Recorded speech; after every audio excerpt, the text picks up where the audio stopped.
Can AI plan your trip? Or can it even give you a one-day itinerary? My name is Claire and I am a travel blogger. AI is something that us travel bloggers have honestly been a bit anxious about as of late, but to test ChatGPT's itinerary building skills, I decided to ask it to create me a one-day itinerary for my hometown, which is in Exmouth, Devon, UK, and followed it exactly how someone who didn't know the town would.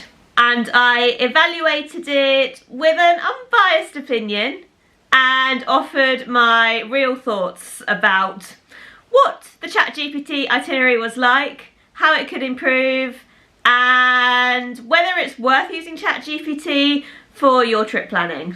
So if you're interested in what AI trip planning is really like, then stick around for the rest of the video. Alright, I am at what was the breakfast stop recommended by ChatGPT, and I knew this before I headed down, but someone who was visiting the town wouldn't know this. The Grove isn't a cafe, the Grove is a pub. It's a very nice pub, I do recommend visiting if you are in the area, but it is very much a pub and it very much doesn't open until 11 AM and it does not serve any breakfast food. ChatGPT said it served pastries. So, first stop of the ChatGPT itinerary is an absolute no. So now I'm going to move on to the second stop. It is raining, which is why I'm kind of half sheltering under this little roof thing, but I'm going to have to brave it for the next stop because the next stop is very exposed and it's my fault for forgetting my rain jacket. So next on the itinerary is take a short walk to Exmouth Beach, which, well, I mean the estuary beach is right there, so it is very much a short walk, which is one of the most beautiful beaches in Devon. I do agree with that. I can enjoy a leisurely stroll along the beach, or rent a paddleboard or kayak to explore the crystal clear waters. I don't think the waters are crystal clear, I don't know if I'd say that. Like, it's a nice beach, but I think, yeah, that's a bit of an exaggeration. I'm not going to rent a paddleboard or kayak, especially because with the weather being what it is, but you can do that. I will try and walk down as far as the rental offices are so I can show you where you can rent a paddleboard or kayak if you are coming to Exmouth. Oh, also, I would just like to stress that this blue building behind me and the orange building there, they are part of Exmouth Marina.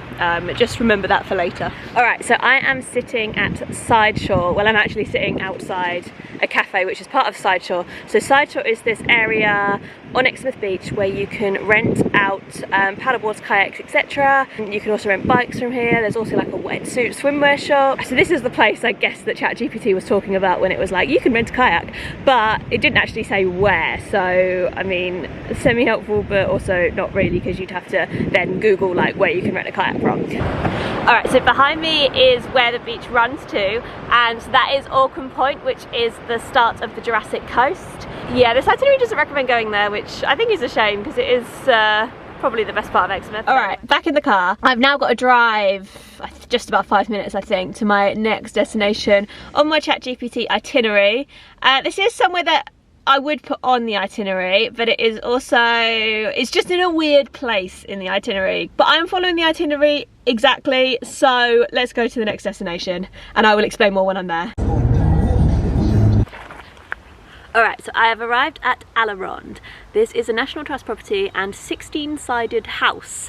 It is definitely one of the most interesting things to do in Exmouth, but it is a 6-minute drive from the town. So ChatGPT has recommended that I go here, and I do wholeheartedly agree with this recommendation, but I'm not, just not sure of the order of it. This is a fascinating place. I'll explain a bit more when I'm out of it, but it was the home of 2 spinster cousins who basically travelled the world and filled it with all of the memorabilia from their travels. Alright, so I have the Ronde, the 16-sided house right behind me. So this is a really fascinating place. It was the home of 2 spinster cousins, and they went on a grand tour of Europe in the 1780s. Which was very rare for the time. Usually it was only men who went on these grand tours. But they went on this grand tour and they collected loads of stuff from their travels, and then they basically built this house and they filled it with all the stuff that they collected on their travels. Neither of them married, and in one of the sisters' wills she put a clause that only women could ever own this house.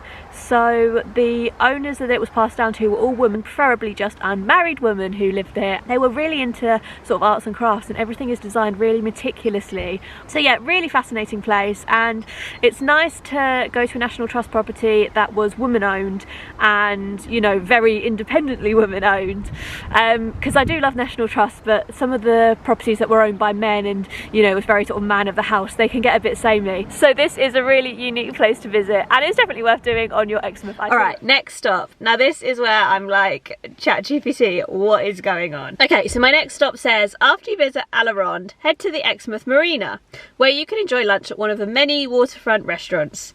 The marina also offers boat trips and fishing excursions for those looking for a more adventurous afternoon. I was literally just at Exmouth Marina. I pointed it out in like the background of one of my videos. Exmouth Marina is right by Exmouth Beach, so why have I drove up to Ronde in the middle of going to those places? It makes no sense.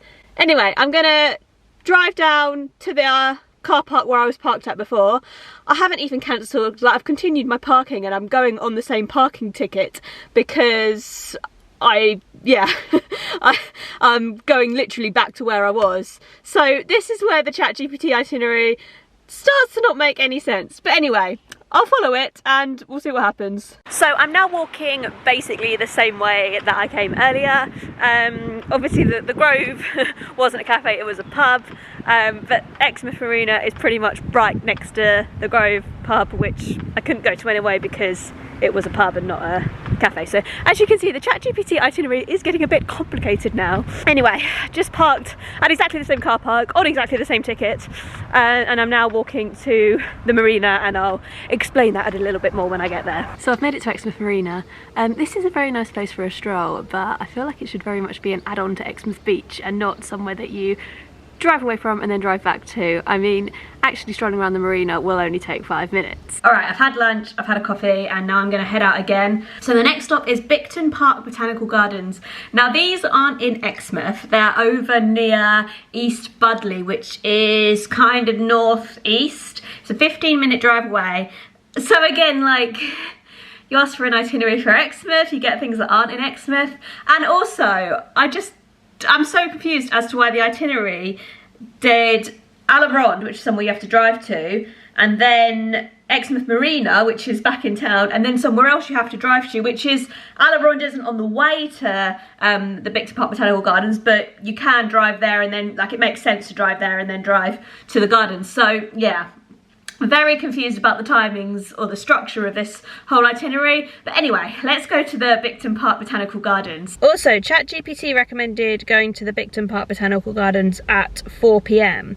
They close at 4:30, so yeah, it would be a very rushed visit. All right, I have arrived at Bicton Gardens. So yeah, that was a 15-minute drive, which, I mean, is fine. But when you go on holiday somewhere, you know, if you're having one day in a place, usually you don't drive 15 minutes to somewhere else. I've never actually been here before. Well, I might have been when I was very young, but I haven't been here in living memory. So let's go check it out, see what it's got to offer. All right, let's go.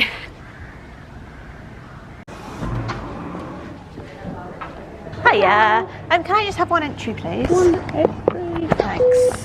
All right, I am in Bicton Gardens.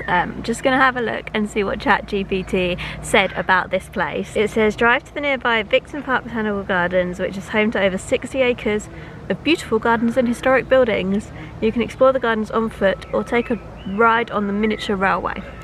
There was a miniature railway, I did see that. I didn't inquire about times because I think I can just walk around on foot. So yeah, I'm just gonna have a little stroll around and see what I can see. Found the train! East Devon's best wildlife. Okay, this is actually probably better than I thought it would be. The gardens are just really grand, and like there's a beautiful fountain, there's greenhouses, and they're really, really well kept. I can even see some gardeners working on them like right now, so I think they're maintained like constantly. And there's plenty of kids attractions, but it's also really nice for adults as well because there's loads of walks you can do and stuff. So definitely a nice place to visit near Exmouth. I just don't understand why it was put like after going to Exmouth Marina and not in the same section as Ronde. But anyway, it was worth going to, so I guess that is, ChatGPT did recommend a good place. Yeah, it's just a bit confusing the way that they laid it all out. It's also home to Britain's oldest wisteria. There you go. Alright, back in the car. So there is one more stop on today's itinerary, and it's back in Exmouth Town Centre. So I would have been in and out of Exmouth Town Centre 3 times today. Like, it is a dinner stop, like, to be fair to Chat GPT, but I don't know why they didn't go to Ronde and here in the morning, then go to Exmouth Beach, then go to the marina, then go, like, out for dinner. I don't know. Anyway, I'm not going for dinner because it's only 3 PM. I've done things a bit quicker than people would who were on holiday. Obviously, like, you know, this is a working day for me, so I wasn't gonna just spend ages like relaxing on the lawn and stuff. But you could definitely spend a long time at Bicton Gardens. That was really, really nice. I wasn't expecting it to be quite as nice. So yeah, I'm gonna drive back. I'm probably gonna drive back and park my car on my road and then walk into town, because I think I'm not gonna get dinner at the pub it recommends, because A, it's not dinner time, and B, I have food to eat at home, but I will get a drink. So I think I'm gonna park and then I can have a glass of wine or something to toast to a successful day-ish following ChatGPT's itinerary. Alright, last stop of the day. I'm just about to head out for it. I came, dropped the car back, dropped my car keys back, and grab my laptop actually, because I'm gonna have a drink, but I might try and get some computer work done while I do it. So the last stop of the day is end your day with a dinner at the Grapevine, a cozy wine bar that offers an extensive selection of wines and locally sourced food. The bar is located in the town centre and is a great place to unwind after a busy day of sightseeing. Okay. I have a few comments, but let's save them till we get there. The Grapevine does exist. It is in the town centre, but a few comments about how ChatGPT describes it. But let's go and check it out. Okay, so I'm in the outdoor area of the Grapevine now.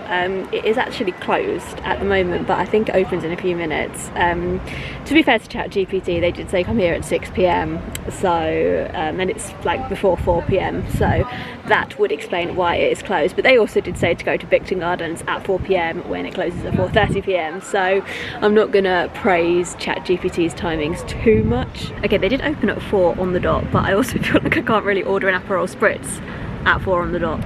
Okay, I've just decided I'm gonna go in. Some people just walked in, so I think it's open now. So yeah, I'm gonna go in and I'll show you around.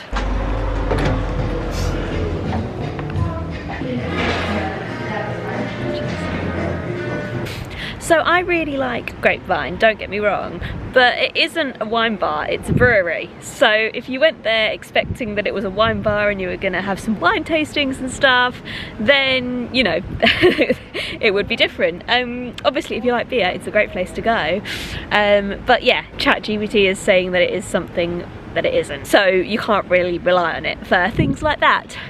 It also says that it has a menu of local and sustainably sourced food. The ingredients may be sustainable. They do have a lot of signs, like all of their water that they use for like the toilets and stuff is recycled rainwater, which is really cool. But the menu is burgers and sort of that kind of pub grub food, which again is, if that's what you want, that's great. But it's not like, it's not the place that ChatGPT says it is. It's a brewery that does burgers. It's not a wine bar that does a menu of sustainably sourced food. It's just, yeah, ChatGPT saying it is something when it is something completely different. But like I say, great pub, one of my favourite pubs in Exmouth actually, and it's definitely worth visiting. Alright, I am back at home and I just thought I would wrap up this video with some final thoughts. So, ChatGPT. I think it's important to remember that it is an AI language model rather than being like a source of information. So it predicts the next, as far as I know it, it predicts like the next word given the probability of the combination of words showing up in the information it's been trained with. I think that's how it works. So I think that's really important to remember. ChatGPT isn't drawing from a wealth of knowledge. It's just kind of giving the most predicted answer, or the most probable answer. So that's what we saw a bit today, with a very strange itinerary that involved going to a pub that wasn't open for breakfast, then walking along Exmouth Beach, then driving to one attraction, then going back to the marina, then driving to another attraction, then going back to town for dinner. So yeah, to me that was a very strange way that it was organised. If I was doing that in a town that I didn't know, I would be all over the place. Like, I don't think there's any way you can just ask ChatGPT to make you an itinerary and then be like, okay, cool, I'm just gonna use this. And also, like, both restaurants that it recommended weren't what it said it was. Like, the pub was a pub. Like the Grove pub was a pub, not a cafe, and the Grapevine wasn't a wine bar, it's a brewery. So they're both wildly different. It mentioned Exmouth Beach, which is the highlight, but I mean, everyone who goes to Exmouth knows there's a beach there, surely. Ronde was a good recommendation, and I mean, Bicton was a good recommendation, but it's far away. Like, it took me 20 minutes to drive back, so I wouldn't say it's something to do in Exmouth. I'd say it's something to do near Exmouth, and if you only had a day in Exmouth, I wouldn't recommend driving somewhere 20 minutes away. So basically, I didn't rate ChatGPT's itinerary that well. There were a few good things on it, and I think it's a good tool for brainstorming. But you can also, I mean, I know a great travel blog that's focused on Southwest England, just a shameless plug there, but I mean, I have a huge guide on all of the best things to do in Exmouth. I have guides on most places in Cornwall, most places in Devon, and that can kind of be your brainstorming as well. Obviously, I am slightly biased because I am a blogger and I do want people to continue reading blogs because it's my business, but generally, as someone looking at ChatGPT from the outside, maybe it'll get there eventually, but it isn't there yet. Like, it can't compete, and it's never going to be able to compete with personal experience. Like, I know if I want to go to, if I'm going to a city or a new town or, you know, somewhere, I want to read people's opinions who've been there. I want to read what locals' opinions are, and I want to read, you know, first-person accounts and tips that I know come from experience, not tips that come from a robot.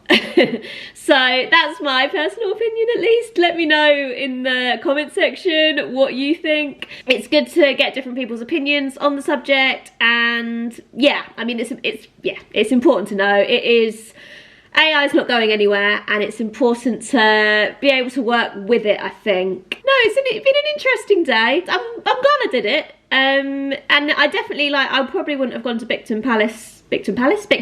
Gardens for a while if I hadn't gone then. And it was good to go back to Ronde as well, because I haven't been there in a while either. So yeah, I've had a good day. So thanks ChatGPT for that. But also, yeah, I mean, sort your restaurant recommendations out. And your timescales, like, I've just been very confused all day. But it's been a good day. So thank you so much for watching. I hope you've enjoyed it. I hope it's given you a bit of an insight as to what you can and can't do with ChatGPT. Do drop me a comment and let me know if you use it, what you use it for, etc, etc. If you've enjoyed this video, please do give it a like, that really helps. And do subscribe if you want to see more videos about blogging, travel and Southwest England. Thank you, bye!